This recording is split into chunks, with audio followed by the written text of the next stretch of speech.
like fruit flies. Like I got fucking bananas and I have fruit flies now. This is ridiculous.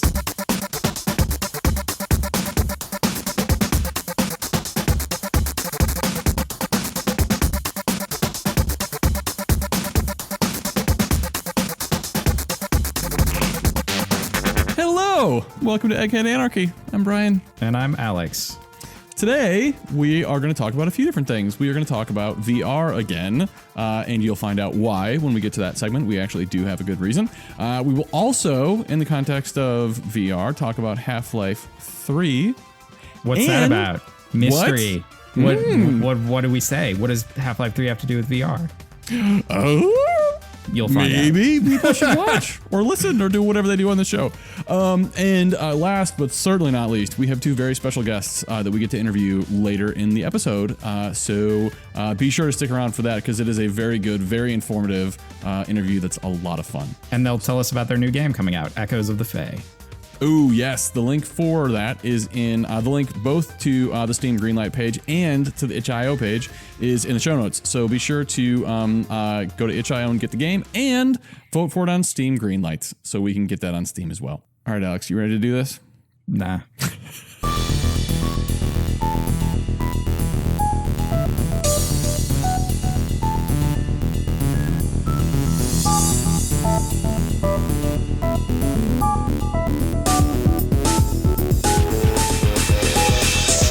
Yeah, so I want to talk about VR a little bit because I got a chance to get a demo for PSVR on Saturday. Mm-hmm. And I mean, we both have been pretty down on VR. I think with good cause. But I got to say, after my demo of PSVR, I'm a little bit of a fanatic. Yeah. So I legit. So it was the GameStop in Maplewood here in St. Louis. They have a PSVR demo every Saturday from 10 to 5. So I went in and did the demo at like 2, I think. And afterward, I went around to both Best Buy and Micro Center to ask them if I could pre-order a PSVR because GameStop, all their pre-orders were out. They were sold out. And they were sold out everywhere. So I think what I'm going to do is I just got to save up some money and I'm going to do the pre-order through Amazon because apparently Amazon is just letting as many people buy them as they want. And then as they get them, they just, ship them out. Oh, that's weird. They haven't done that in the past. Normally they cut off pre-orders when I guess they're not running out of it. They know they're going to eventually get them. So yeah, exactly. You just go on the list. Yeah. So, and also too, I should say this is my understanding. I haven't had time to actually do this through Amazon yet. Yeah. But my understanding of the way that it works is I'll just buy it and then whenever they get one, they'll send it to me. Yeah.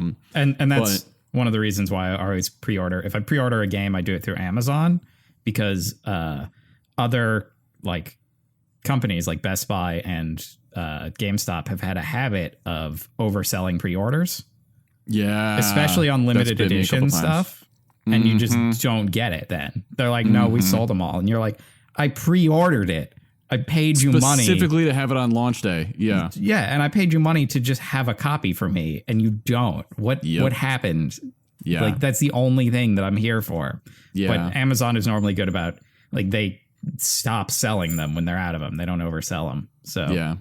Yeah, and that's something I like about GameStop a lot too. Is they do that? You know what I mean? They'll say like, we have X number of whatever it is for pre-orders, and once those are done, they're just done. So they always have enough, and they usually actually have 1 or 2 extra because somebody will not pick it up. Like somebody will pre-order it and they don't pick it up, and then they'll sell it after I don't know how long it is, like a few days if they don't come in to pick it up, and they'll give it to somebody else. Yeah, it used to be like 3 or 4 days. Yeah. I really want to get this on launch day because it's coming out October 13th. My birthday is October 14th. So I really want one of these for my birthday, like hardcore. And the PSVR runs on what? Good question. So the PSVR, so the demo that I got, which really put me at ease, because like one of the reasons that I've been really hesitant specifically about the PSVR is, will it run on the PS4? Will I need to use the PS Neo or PS4 Neo, whatever the fuck it's called? Like, what will it look like? I don't know. So the demo that I got was on a regular stock PS4. because the Neo isn't out yet, and it looked really good. So it's just, and actually the version of the demo that I got it didn't even use the PlayStation Move controllers. I played Eve Valkyrie. Yeah. So it was just stock PS4 and then the unit, and I don't even think. If there was, I didn't even notice. I don't remember there being a cable or anything attached to the unit. There must have been. Wireless. I don't know how it would have got. That's the thing. I guess I don't know, but if there was a cable, which I would imagine there would be, because I don't know how you transfer that much data, like wirelessly. I didn't notice. Like I didn't notice a cable. I didn't feel it. It never touched me. But the overall experience was pretty intense. Now I will say, when it first booted up, the low resolution was the first thing that I noticed. So the one thing that bugs me about the PSVR is that Sony is extremely misleading about the resolution. So they say that the resolution is 1080 by 1920, but it's not. Because they're trying to say that it's full HD, but it's not. It's 1080 by 1920 for both eyes. So it's like 1080 by whatever the hell 1920 is divided by 2. So the actual resolution is half of HD. So what that means is when things aren't moving around screen, you can see the individual pixels. Mm-hmm. Like you can see them and things look a little bit blocky. I could also, when the thing first booted up, I could see the edges of the screen. It just looked like a giant TV in front of me. However, once the game actually started and things were moving around, the graphics weren't quite as razor sharp as I would hope for. But I didn't notice the pixels, like, because everything was moving so quickly. I just didn't notice. And I got to say, like, the depth was nuts. I mean, it was crazy. Like in the demo, like you've seen in the videos, I'm sure we'll link to one in the show notes. It starts out in this hangar, right? You're in this hangar and the lights come on and everything. And the sense of depth and scale was nuts. That's what sold me. As soon as the game started up and the lights started coming on in the hangar, I was like, oh my fucking God, I need this right now. See, how comfortable was it to wear? Do you think you could wear it for long periods? Oh, absolutely. Absolutely. See, here's my question too. Like, as somebody who wears glasses, am I going to need to wear my glasses under it? And if so, is that going to just be painful? I don't know. As someone who doesn't wear glasses, I don't know. That's why I don't see 3D movies anymore. Like, for one thing, I just don't care. But I will actively avoid a 3D movie because I have to sit there wearing glasses on top of my glasses, and it's wildly uncomfortable. Yeah. So I don't want to ever see 3D movies because of that.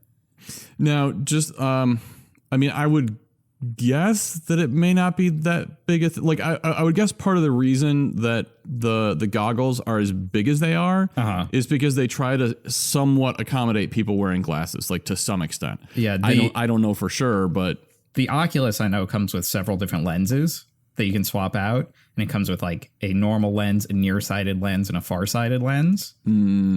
But which seemed to work kind of okay.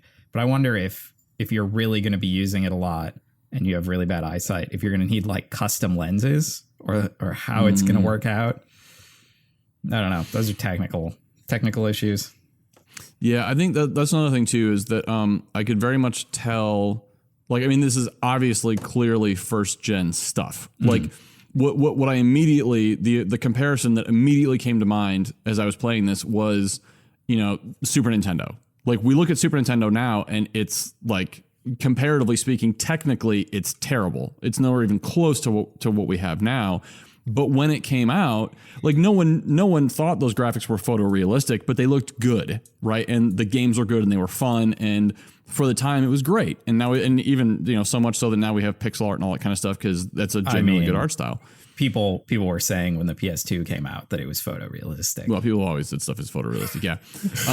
Which is, that's a whole different discussion. But that's kind of an interesting thing because, like, when Halo first came out, I remember it looking very different than when I go back and look at it now. I remember it looking much better than when I look at it now, which I find, memory itself is just an interesting thing. But so, like, I think, give it. Oh, and another thing too is that VR, I think, is what's going to drive hardware advances in consoles for the foreseeable future, because visually on regular TVs, you're not going to get a bump in visual quality that justifies the cost of a new piece of hardware. You're just not. Like, graphics look, I think the fidelity is high enough now that the amount of extra power needed for a noticeable visual improvement is enormous. However, I'm not sure about that. I mean, 4K for one thing. 4K is totally indistinguishable to anybody sitting like 10 feet away from their TV from 1080p. Well, okay. I don't know. I don't spend that much time watching television. I normally use a computer monitor, which I'm right up on. So yeah, there you'll definitely notice a difference. But sitting 10 feet back, they've, like, when 4K first came out, they did all kinds of studies on this because lots of TVs were advertising 4K, and so places like Consumer Reports did some studies, and they said, like, especially the average person cannot tell a difference at all. It's very similar to the difference between like a WAV file or a FLAC file and MP3. Mm-hmm. There are some people, a very small subset of people, who can hear the difference, but the vast majority of people hear no difference whatsoever between an MP3 and a FLAC file. And it's the same thing with 4K versus 1080p. Yeah, and the other thing too is just that there's always new technology in how you're rendering and increasing the quality of like what you're rendering, and like increasing physics simulations and stuff like that. Yeah, and that stuff is always getting bigger. But but this is the major hardware thing, and I wonder if it is going to be the driver, or it seems like it is driving, because it seems like tech companies are really pushing this. And I still question how well it's going to catch on, because it's kind of expensive. VR? Yeah. Yeah, well, and like Nintendo has a good point, like with because people have been obviously hounding them for a long time about the NX. Like, what's the NX? Is the NX going to support VR? And Nintendo has come out and said no. Like, flatly, they said no. And the reason why, one of the reasons is because it's, VR is an inherently individual, very not private, but like a one person thing. It's not a communal experience. And I think there's a lot of value to that. You know what I mean? But you look at consoles now, and couch co-op has kind of made a resurgence to some extent. Like, you've got things like Rocket League and stuff like that, where you can do couch co-op, but even couch multiplayer, but Nidhogg, to a large extent, Lethal League, Nidhogg, Lethal League, Gang Beasts, all kinds of stuff like that. Lots and lots of couch versus Towerfall. Interesting. What's interesting to me about those is I've never heard of any of those,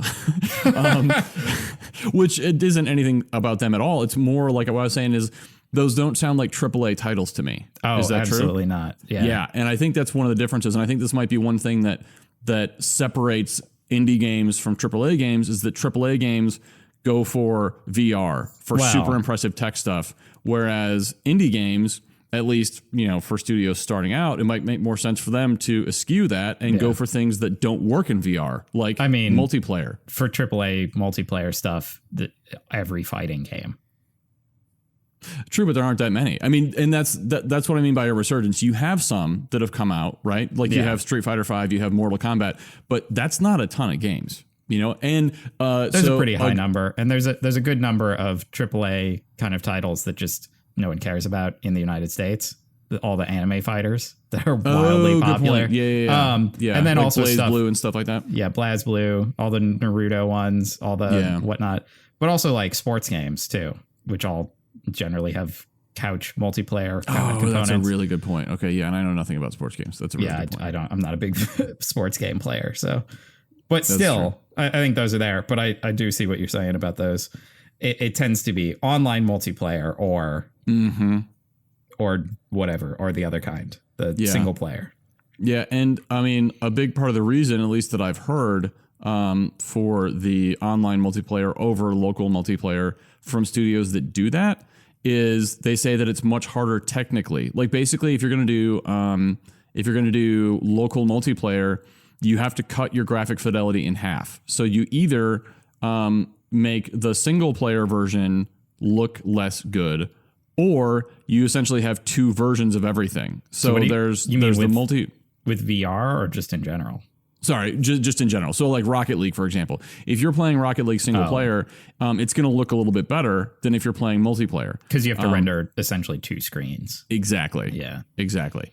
So, I mean, that's a technical consideration, and I think that's a valid point. A lot of people I know don't find that to be valid. I do.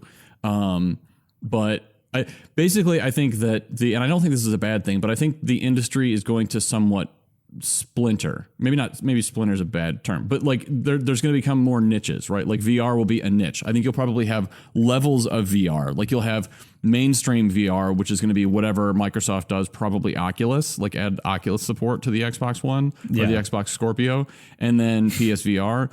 That'll be mainstream-ish, and then you'll have the HTC Vive, which will be the PC what the PC Master Race uses. Is Scorpio what they're going with? Well, I mean, that's the working title now. Okay. I honestly, I hope they stick with that, because like we were talking earlier about, the whole Spartan Edge naming debacle for Microsoft's new browser. Yeah. Like Scorpio's a good name. Like that's a good title. I think they should just stick with that instead of switching it to something else, especially because over the next year, that's how everyone's going to come to know it. You know what I mean? Like why switch a name once everyone knows what it is? That happens with all kinds of stuff though. And I think a lot of times the pre-release names are way better. Revolution got changed to Wii. Revolution is way better. Yeah, Xenon, like the Xbox One was, or Xbox 360 was Xenon. Oh, was it? I didn't know that one. Well, I mean, one that didn't turn out better was, of course, the Direct Xbox. Which, yes. You know what? Going to Xbox was a good call on that one. Yes, definitely a good call on that one. Yeah. But yeah, I tend to like Dolphin more than GameCube. Yeah, I like GameCube more. I know, Dolphin, I think, is unique and different, but I mean, what does that fucking mean for games? You know what I mean? Does GameCube mean? It's a cube that plays games. All right. I mean, exactly. It's extremely descriptive. And I mean, for that matter, like Xbox One is a very pragmatic name for a system. Like I don't particularly like it. I don't think it's very cool. I always call it the X-Bone because that's just what it looks like to me. Everybody calls that, I think. Yeah. But I mean, Xbox One is very pragmatic. Like it's their box that they want to be the one entertainment box that you use for everything. And it's built on DirectX. Nah, I think that name's stupid. It's like Wii. It's Wii because all of us play it. Like, yeah, that's good. Nah. That's good logic.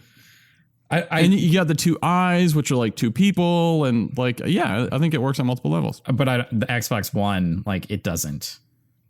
I don't think you get that out of it unless somebody explains it to you. We should have a new segment where we have people, like we talk to people, like random people, because this would be a great question for them. Because I actually totally disagree. What's that? Where we just man on the street, just walk out. Yeah, and be like, totally. Yeah. That'd be awesome. All right. I don't know. Anyway, so what were we talking about? VR? VR. Yeah. So here's the thing about VR that I think is the most interesting to me. Mm-hmm. And it's something that I've speculated about off air, which is Half-Life 3. I think that if we're going to see Half-Life 3, we might see it in the next few years. Yeah. The only thing about... Sorry. Go ahead. Yeah. So let's talk about the basic reason why this is. And it's because Half-Life has been something that has depended on new technology. It's always been a showcase for some new piece of technology. Mm-hmm. The original Half-Life was all kinds of graphical technology. Half-Life and the AI. Yeah. Mm-hmm. And then and physics. Half-Life 2 is really the big one where it was all about the you're physics right. I'm engines. Sorry. No, you're right. Where it was all about physics puzzles and stacking stuff on a seesaw and all kinds of stuff like that. And, the gravity gun, which is very cool. And then they've kind of just been like, Half-Life 3 will show up when we feel like we have something awesome enough to be Half-Life 3. Mm-hmm. And I think VR could be the new technology that pushes Valve into saying, all right, so here's our new piece of technology. How can we leverage this? How can we make a new game based on it? Boom, Half-Life 3. Well, and that would also dovetail nicely into their Steam machines that they're trying to make a thing. Yeah. I mean, if they have a Steam machine built specifically for the, to be powerful enough for the HTC Vive, and the HTC Vive happens to be the best way to play Half-Life 3, which actually kind of brings up an issue that I have with potential for Half-Life 3. So the like movement and first person anything in VR is actually, from what I've read, extremely difficult to do. And that mostly has to do with the limitations of controls. So room scale VR would mean that, like in Half-Life 3, a player could move around a game space to the size of the room fairly meaningfully, right? Yeah. But it wouldn't be a classic FPS, right? So like everyone that I've talked to who's tried to play an FPS in VR gets really sick because it's just not natural. Like using a thumb pad, right, or the analog stick to walk just does not feel right. Like standing still, moving around doesn't feel right to people, and it throws their inner ear off.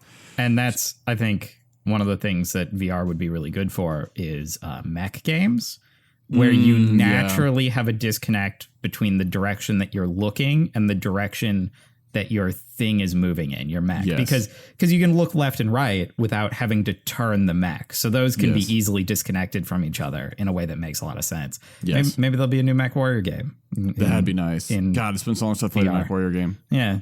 Did you ever play the new one? No. The last one I played, I think, was Mech Warrior 2.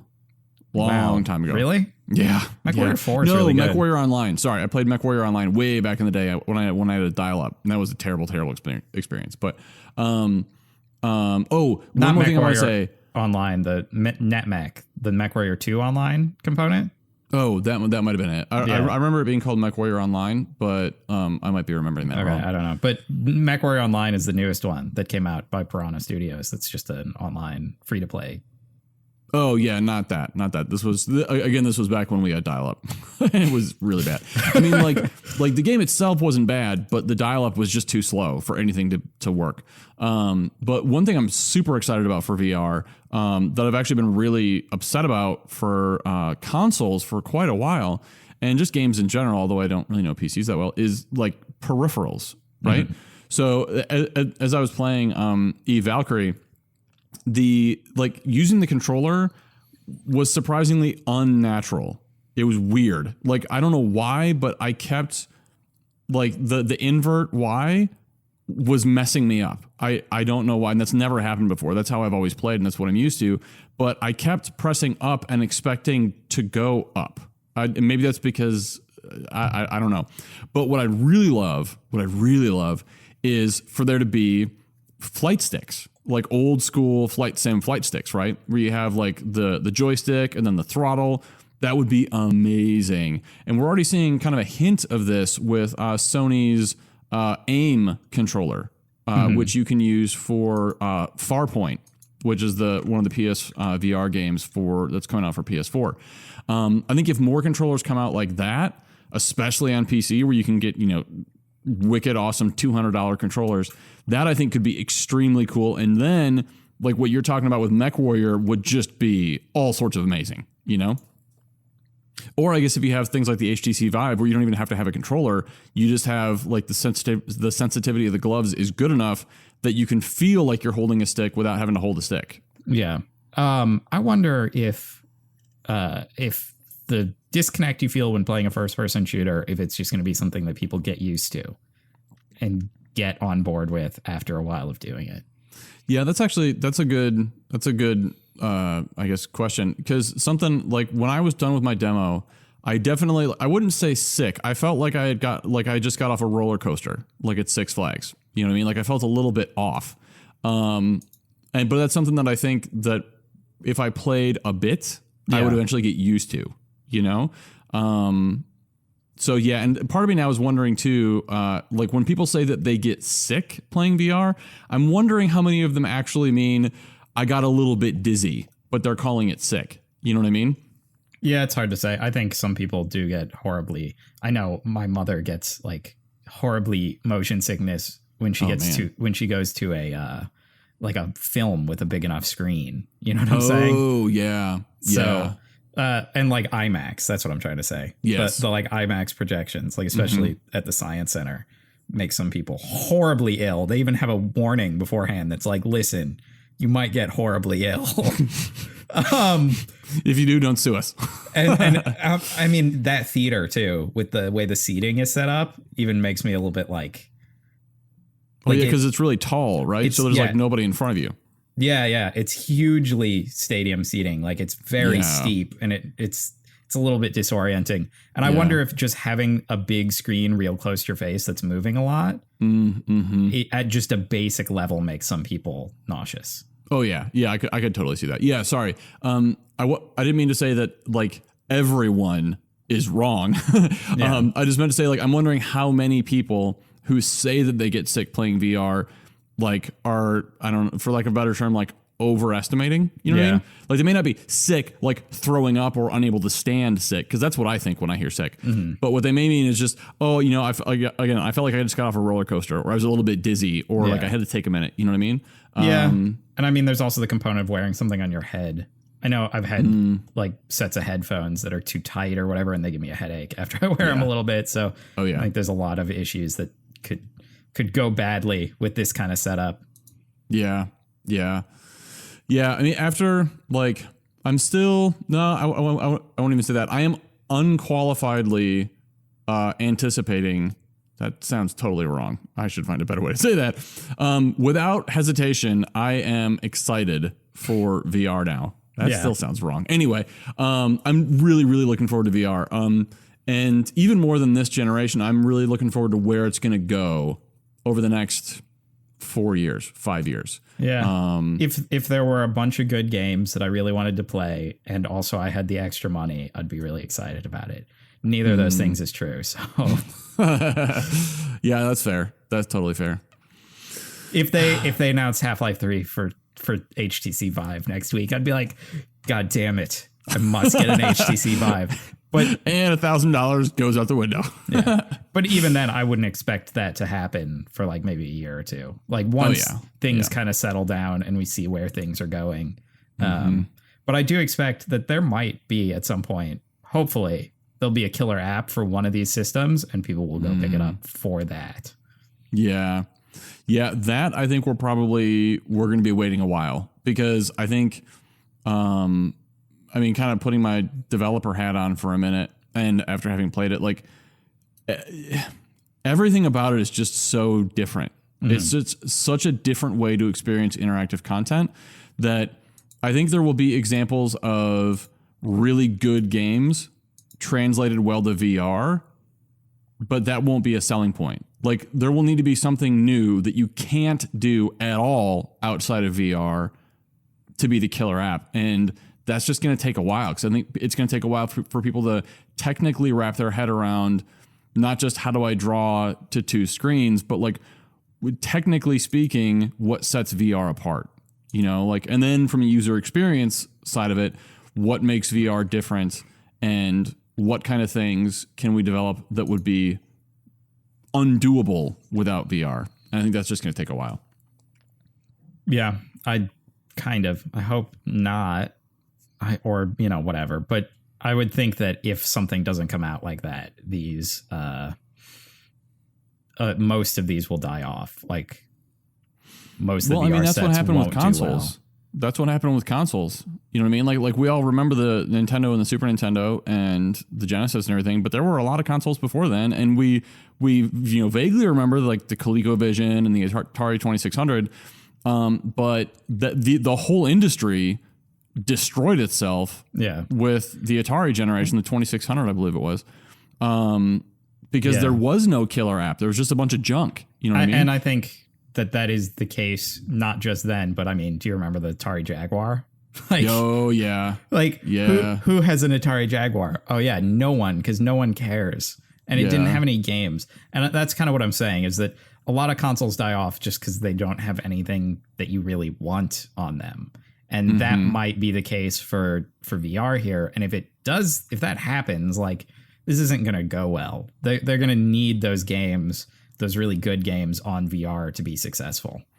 Yeah, I would. So I agree with what you're saying, but I think there's actually a deeper cause than like there's a reason that there were no good games for the Jaguar, because there actually was one. Aliens versus Predator was a very good game for the Jaguar, but there's a reason that there were no good games for the original 2600, and that there was that console and that the video game industry collapsed. And there are good games for the 2600. To be fair, Well, okay. But the reason that it failed wasn't actually a lack of games. Before the lack of games, it was that Atari forgot what video games are for. Mm-hmm. And they lost the plot and they went after money. Yeah. And it was the same thing, I think, with the Jaguar. Nolan Bushnell is one of my favorite people in game management stuff. And he said a couple of times where people are asking him, like, you know, how do you feel about games? What's your favorite game? And he's like, you know, I got into this because I liked games, but I quickly found out that my favorite game was crushing the competition. And I was very good at it. Wow. That's like my favorite Nolan Bushnell quote, where he's like, the thing that I had the most fun with was being the best at running Atari, not really at making the games. Like, that was second to destroying all my competition. And that's very cool. But it's also, you know, you're like, oh yeah, that's why the Atari is how it is. And it's not Nintendo, you know? Yeah. Yeah. I mean, that is cool. Because I mean, really what he was doing is like gamifying management of a game company. You know what I mean? Nolan Bushnell, that's kind of cool. Is a really cool figure. I've taught about him in a bunch of my classes where we talk about people. I'm like, look at Nolan Bushnell. He's awesome. And like, you know, and he started like Chuck E. Cheese, or he like took over what was Chuck E. Cheese previously.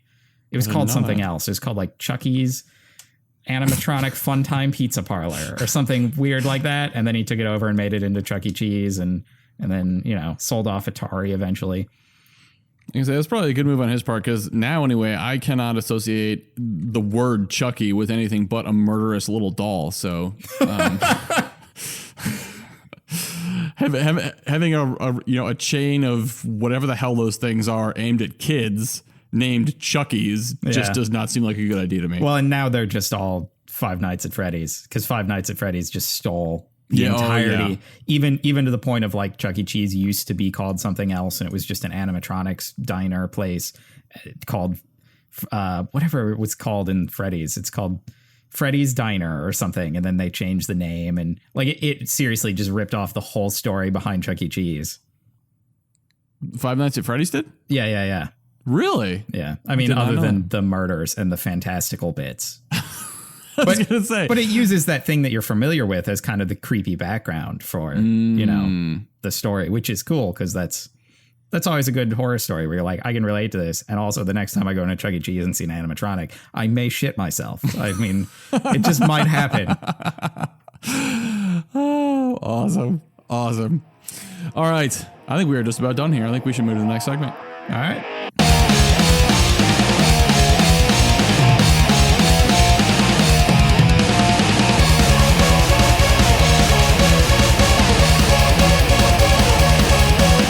Hello, and welcome to the interview segment of Egghead Anarchy. Today, we have two very special guests with us. We have Jenny Gibbons.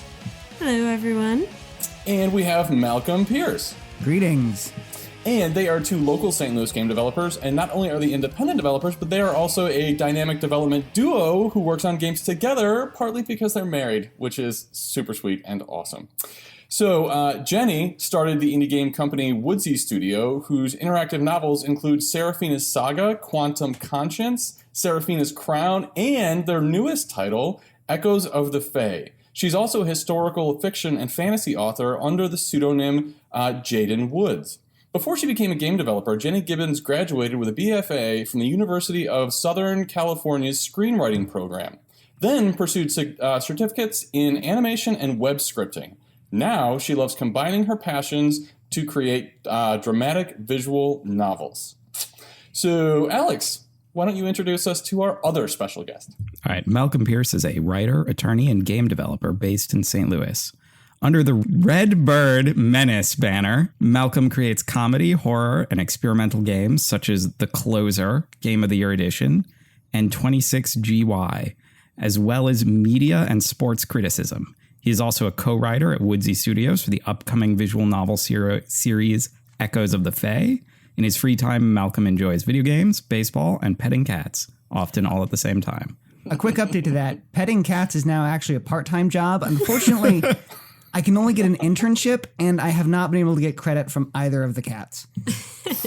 That is a difficult industry to break into, my friend. At least you got the internship. That is a good start. So it's 26GY, right? Not like 26 guy or something. So the strange thing is it's 26 gray. That's a unit of nuclear energy or nuclear exposure measurement, but I don't expect literally anyone to know that. So 26GY, it's 26GY. Okay. See, and as I was saying that, I was like, ooh, that could be something else. Like, so I'm glad I asked. All right. So, where are we starting with this? So you guys have had a big week this week, which we were talking about just before we started this, which is why we wanted to get into this. So what big announcement do you guys have for the week? Well, just as of Tuesday, we released Echoes of the Fae, episode 1. And it's a fantasy detective noir series. So each episode is going to be like a self-contained mystery that the main character solves, but there will be ongoing stories that go from episode to episode along with that. So where can people find Echoes of the Fae? Where could they get it if they wanted to pick it up? Right now, we're on itch.io at Woodsy Studio or woodsystudio.itch.io. We're on Steam Greenlight as well. We're hoping to get on Steam by the end of the summer. That'll probably happen based on our previous experiences with Steam Greenlight. And that's it for now. But fortunately, if you buy on itch.io, we will get you a Steam key when we're on Greenlight, so you can enjoy all the achievements and trading cards and all that fun. Very nice. Very nice. So I would imagine that building a visual novel like this has been a fairly involved, fairly long-term thing. You guys were just saying before we started recording this that you guys are kind of trying to figure out how to relax again after all this development. And I was going to say, you might think that because they just told you that like 5 minutes ago. Spoiler alert. So So can you tell us a little bit about the development process, the writing process, what it took to actually get to this point with Echoes of the Fae? Well, it's taken us about a year, maybe a tiny bit more, to develop the whole thing. And the biggest challenge up front was we wanted to make it in Game Maker. And previously we had made visual novels in RenPy, which is an engine that's made for visual novels, so you don't need to do much extra programming. It's all just kind of set up for you.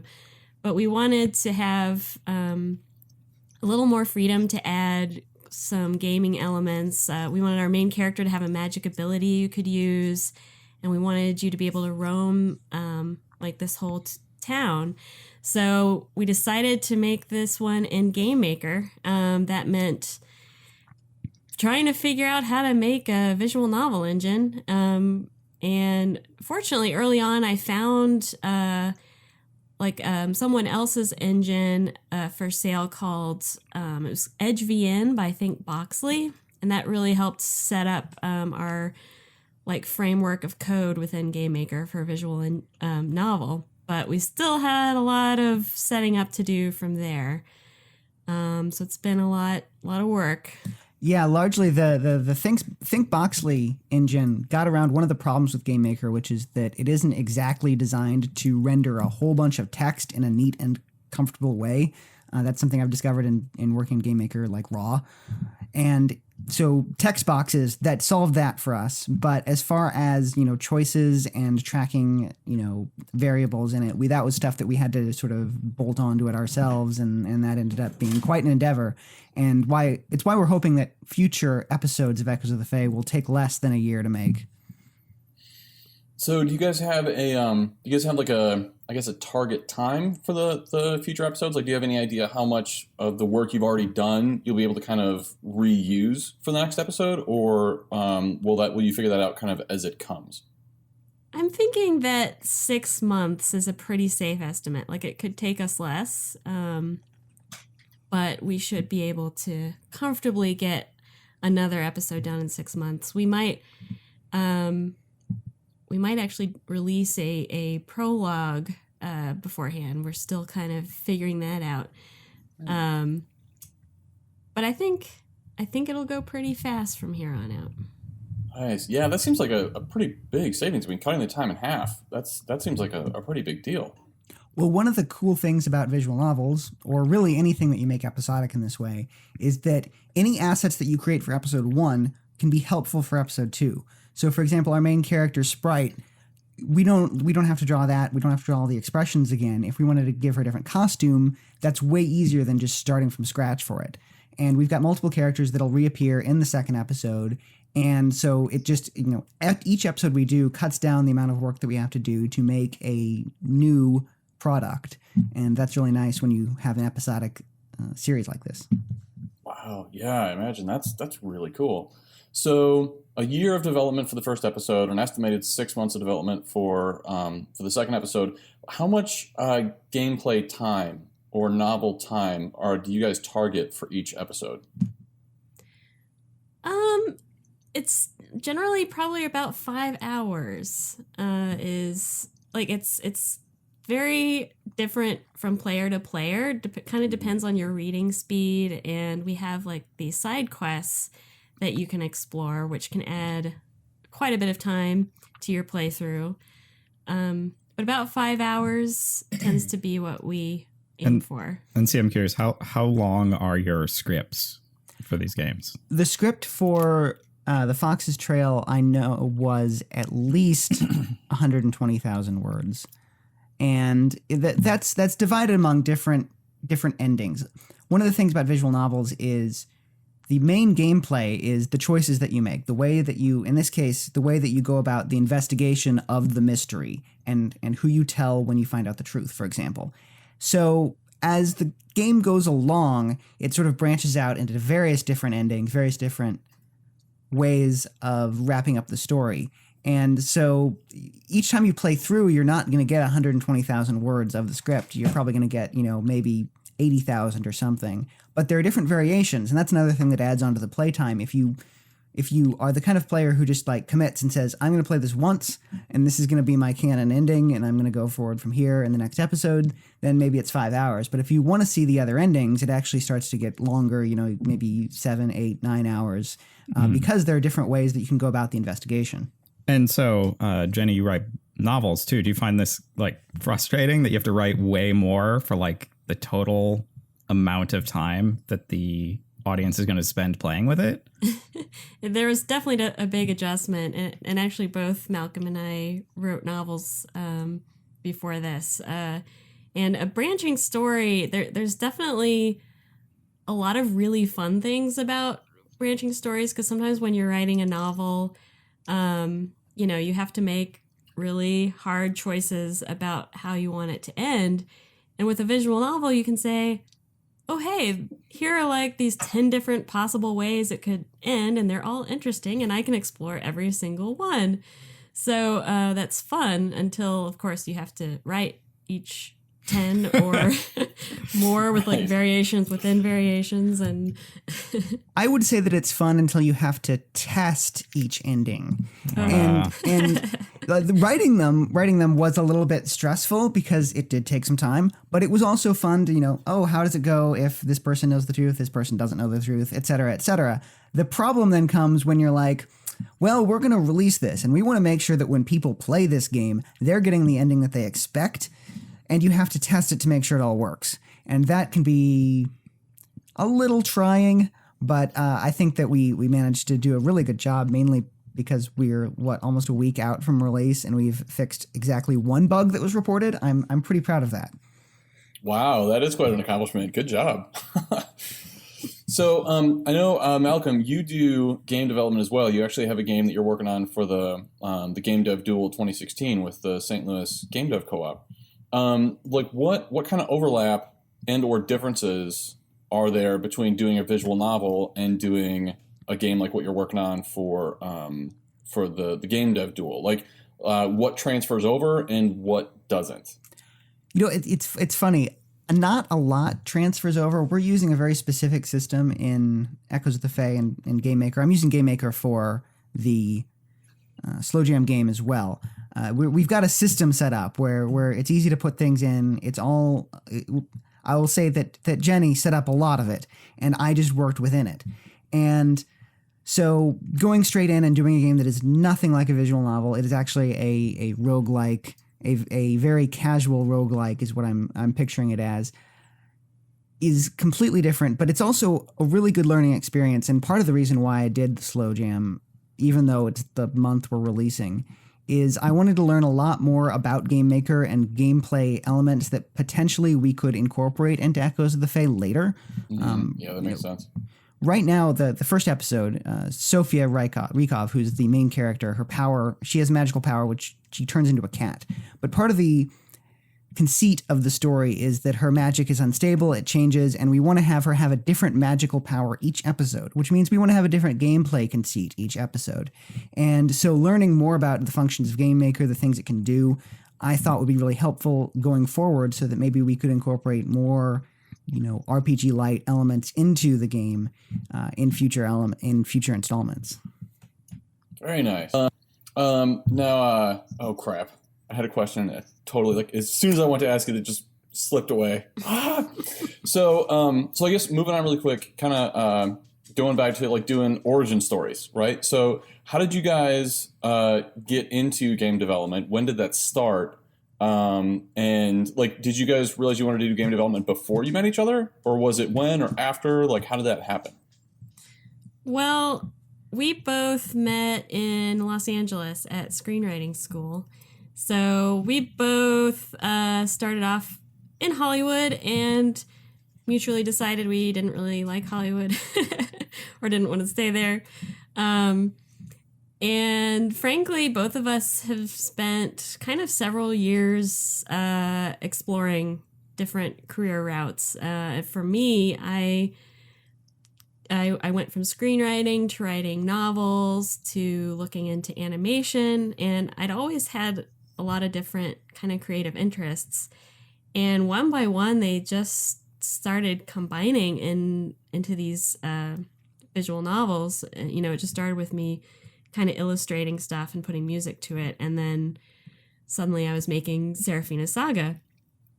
And then Malcolm, was seeing what I was doing and wanting to do it himself.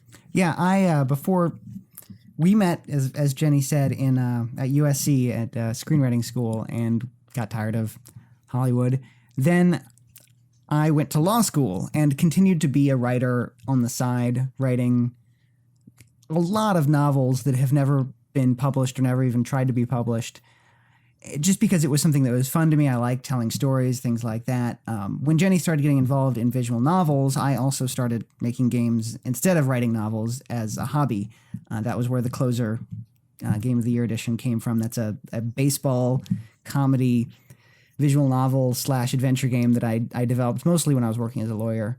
And then as Woodsy Studio started to release more games and everything, I realized it would be a good thing for us to just try and do it together, and instead of me doing my own thing and making my own strange games while Jenny worked on the visual novels, I could actually help with the visual novels and do the same sort of similar stories that I'd want to tell in book form earlier, but in this format with her help. And so we just sort of started combining our efforts. Very cool. What kind of law did you do? I did civil litigation, so like slip and fall law. Okay. So how long did it take you in law school before you figured out that you'd rather do visual novels / games than pursue a law career? It was not in law school. It was while I was actually practicing. Really? Yeah. I mean, the thing was, it sort of became just a personal thing for me where I realized, I understand why insurance companies need lawyers to defend themselves against plaintiffs. In these cases, I completely understand why that exists. I just couldn't bring myself to do it myself anymore, and I wanted to do something creative. Jenny already had this started, this engine sort of started, and I could help join up and do that with her. Very cool. So on Echoes of the Fae and other things you guys have done, like what does the kind of who does what as far as the project is concerned? Well, I mostly did Seraphina Saga and Quantum Conscience on my own, although I will say that I was constantly picking Malcolm's brain. A we always like to talk to each other about our story ideas as we're developing them. And Malcolm was behind a lot of the design choices, like the game design choices in Quantum Conscience. And so with Seraphina's Crown, that's when he really stepped in and started co-writing. And he wrote most of the like court debates systems. We thought that would be a fun way to split it up. And that worked out really well. And then Echoes of the Fae was his whole idea, and we just completely developed that together moving forward. Nice. Alex, sorry. You said court defense systems? What? In Seraphina's Crown, one of the gameplay elements of it is that your character is Odell Perrin, who is a young noble thrust into the position of regent in this court of nobility court, not like legal court. And decisions are made in this country, in the country in Seraphina's Crown by the entire nobility. And before the decisions are made, there's a debate that's done between the highest ranking nobles. And there was a system put into place where you level up certain abilities so that you can win the debates more easily. You make the decision of what you want to do, and then you have to argue against other characters. And that involved a lot of dialogue about, everyone sort of sniping at each other as the debate goes on. That was the part that I wrote. Very cool.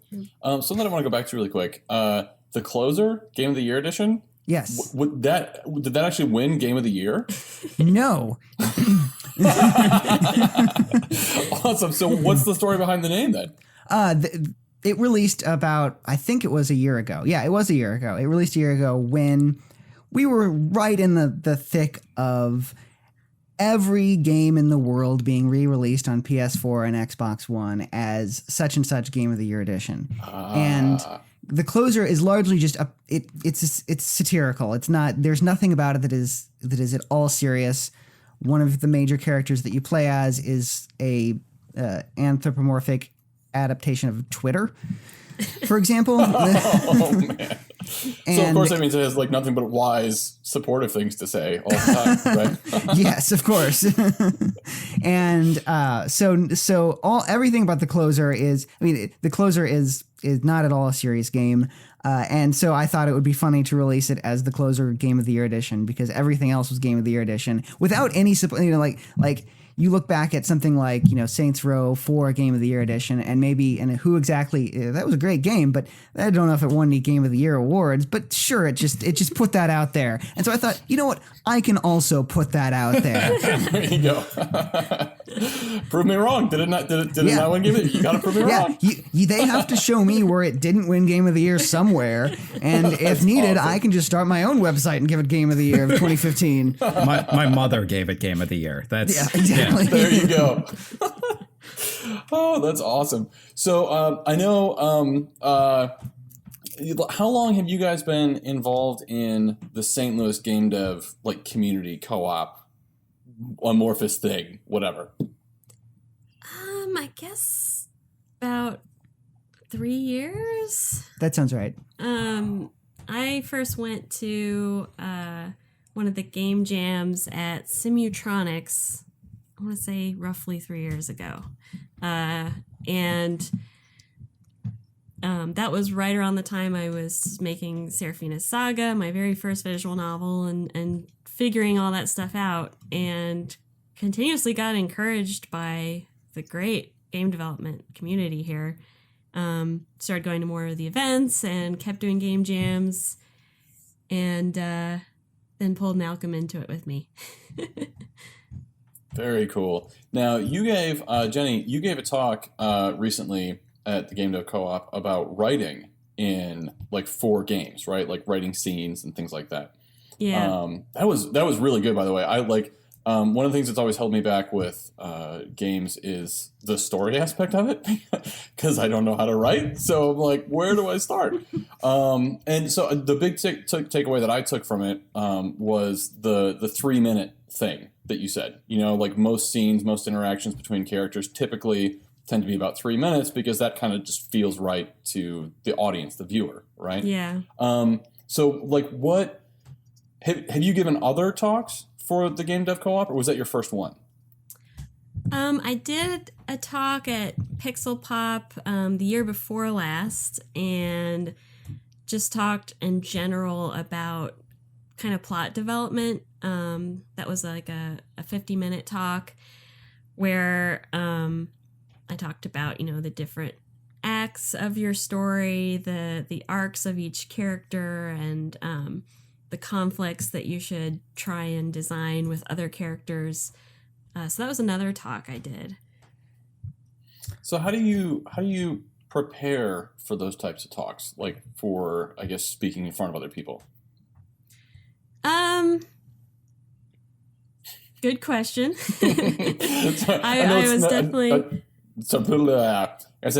know it's kind of out of left field, but I'm interested because I'm interested to see how it's similar or different from like writing a visual novel, writing a game, things like that. Like the different types of communication, how are they similar and how are they different? Yeah, it was definitely a big challenge, that first talk I did at Pixel Pop, which I don't remember the name of it, but it was very general. It was just basically, you know, writing a story for a game. And, you know, I sat down and I was like, okay, I went to college for 4 years to learn screenwriting. Like, well, how do I, you know, cut all of that down into a 50-minute talk? So I basically just kind of put down some notes of things that I consider most important, like when I first sit down and try and design a story. All the things that I think through or that I wish I had thought through afterwards. Mm-hmm. Then just, you know, start organizing that into a PowerPoint and hoping that I could cover it all in 50 minutes.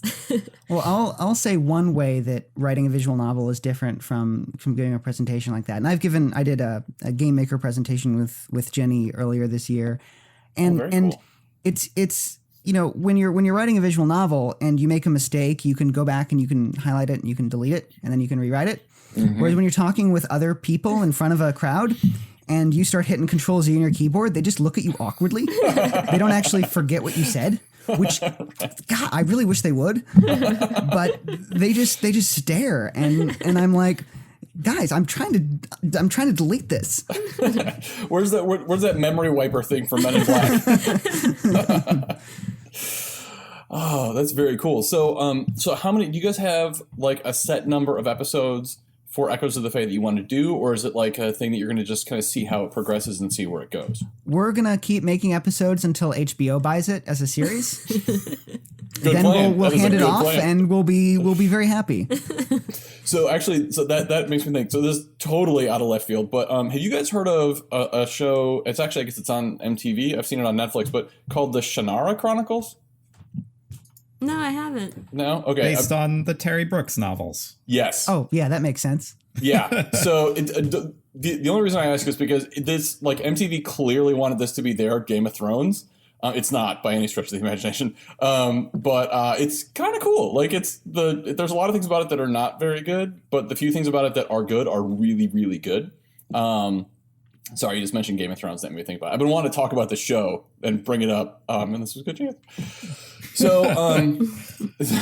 So, like, I guess now that you guys are working on trying to relax, like, well, actually, no, before that, so you decided to work on a game for the Game Jam, Malcolm, while you were releasing Echoes of the Fae.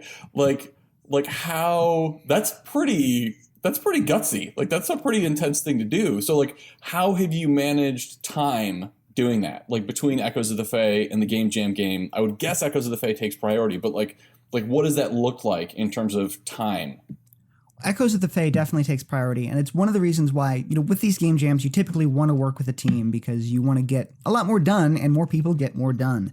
But I decided for this, I'm not going to work with a team because at any moment, if something is wrong in Echoes of the Fae, I have to drop everything and fix it. Mm. And I don't want to have some team depending on me to, you know, update the engine or whatever while this is all going on. I don't want to let anybody down. So I just said, I'm going to participate in this by myself. When I have free time, whatever that means, I will work on this game. When I don't, I won't. and whatever comes of it will come of it. And that's been it's actually been really useful to me, because when you finish a project, at least in my experience, there's always sort of a letdown of like, well, what do I do next? How do I've spent the last few weeks just every time I get a chance working on this project, and there's sort of there's a emotional letdown to that. Whereas now, when I don't know what to do, I can just load up my slow jam game and do something in it, whether it's some pixel art thing or some programming thing. Yeah, that seems like that'd be a good kind of like next target. Like you were saying, something else to work for. So what has that looked like? Like, how many hours, if you had to estimate, how many hours have you been able to put into the Game Jam game so far? Because we're about halfway through now. It's really hard to say. It's really split up. I mean, sometimes when I've had nothing to do, and it also depends on how much time you count me spending watching Game Maker tutorials as I'm learning various things. But I would say probably somewhere between 10 and 15 hours into that. Maybe a little bit more. I don't really know. A lot of it's been sort of distracted while watching something on TV or something like that, just to make sure I get in a little time on it every day. That sounds like a pretty good amount of time to me. I mean, especially considering, life and then all the stuff for Echoes of the Fae, which it's from what you said earlier with only having one bug that you've had to fix, like how much time has been devoted to Echoes of the Fae? And I guess what I'm really curious, because at some point I would like to release the game that I'm working on now. And so one of the things that I'm really curious and that I want to learn from people is the development process is one thing, but there's the whole marketing and release and all that stuff for a game. So in this last stage with Echoes of the Fae, what has that looked like for you guys? Like, what have you been focusing on? Where has your time been? And what has the process been? Yeah, this week has been pretty much, as far as Echoes of the Fae is concerned, sending out emails with review codes, making sure that it's up on every place that we could as far as a forum or the places that anybody could find out about it, and less about actually editing the game, because honestly, we don't want to edit the game a lot now. Only if there's a bug do we want to edit the game, because we don't want to mess up the experience for anybody. And that's been what we do this week, is just sending out emails, hey, here's a review code, here's where you can get it, here's some information about the game, screenshots, et cetera, et cetera. Yeah, also for me as the artist, you have to spend a ridiculous amount of time creating different graphics for any place you want to post about your game, or any store you want to put it on.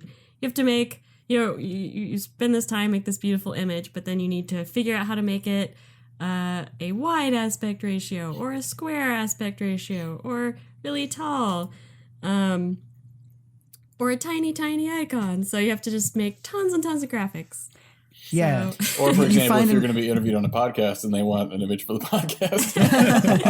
Yeah. You go on some new store and they're like, we only accept images that are 366 pixels by 457 pixels. And I'm like, man. Really? What is this? Some sort of satanic ritual? Oh, man. So it sounds like all of that is in the past for now. You've got all the images created. You've got all the emails sent, all that kind of stuff. Is that true, or is that something that just kind of keeps going? No, it never ends. No, because this week we're going to be porting it to Android. Yeah. Oh, wow. Yeah. Wow, that sounds like a big undertaking. Or with what you've built already, will that be, will there be a lot of work, a little work? Get back to me in 24 hours, and I'll actually have that answer for you. I have not. One of the things that I was doing with my Slow Jam game was making an Android game specifically for phones, and learning how to port games from Game Maker to Android. I know how to do that. I don't know how Echoes of the Fae will respond to what I've learned how to do yet. And that is what I'll be working on starting tomorrow, just because we want to get it out in the Google Play Store and make sure anybody who wants to play it can. Oh, yeah, absolutely. Well, and that market's huge. I mean, there's so many Android phones out there. That's a really good thing. Yeah. Yeah. Well, cool. Do you have any more questions you want to ask, Alex? No, I don't think so. It's been very educational so far. Yeah, this has been a lot of fun. Yeah. We want to thank you guys for stopping by. We will definitely provide a link to Echoes of the Fae in the show notes, so everybody can check that out and go pick it up. And also, you said you guys are currently in Steam Greenlight, or no? Yes, we're in Steam Greenlight. We are hopefully reaching the end of Steam Greenlight, but what that means is we want votes as much as we can get. just to make sure that whatever their weird little black box they have that Greenlight's games tags us next time that they go through and do that. So yes, go vote for us on Steam Greenlight. So Awesome. which is achieved by going to Steam and then going to the Greenlight page and then searching for your game. Yeah, I mean, it is probably actually the first Google result for Echoes of the Fae, but we should probably provide you a link for that as well. Yeah. And Awesome. then, Yes. And then you can put that in find the show it. notes too.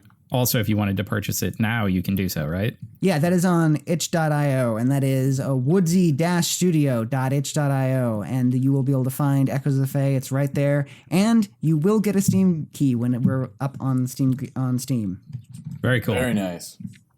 Yes. Well, thank you guys again for coming in. This has been awesome. Yeah, thanks for having us. Yes. Yeah, thanks for having us. Absolutely, our pleasure. Oh wow! Yeah. I sent you a link, and suddenly things went bad. Do you guys? Oh, you're have- not hearing that. That's good. Oh no. I was like, I mean, I see a message here, but I mean, it looks We okay. were getting blasted by music. Yeah, so here's the funny thing. Steam Greenlight pages autoplay the video on them, so Yeah. when I searched it to send you the Ew. link, we suddenly started hearing our trailer in our ears, and I was like, Oh, that's not. Why would they do that? That's like web design 101. Don't autoplay video. Oh, yeah, somebody needs to get Gabe away from his knives and have him, start working on that issue right now. yeah, that and Half-Life 3. Cool. All right. Well, hopefully we will follow up with you guys a little bit later once you guys have been greenlit and you're in the store and you're on Android, and we'll see how Echoes of the Fae is doing then. And All right, do you sounds want great. to plug a social media account before you Oh go? yeah. We are Woodsy Studio on Twitter, Woodsy, WOODSYSTUDIO. I am Redbird Menace, and Jenny is Jenny Woodsy on Twitter as well. All right, very cool. Very All right, cool. Thank you for coming. All right, thanks for having us. Thanks.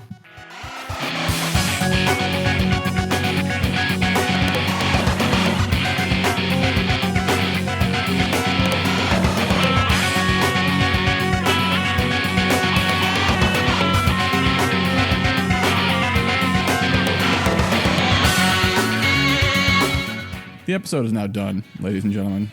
So we're going to tell you about our Twitter handles. We're going to ask you to rate and review us on iTunes, because that would be super awesome.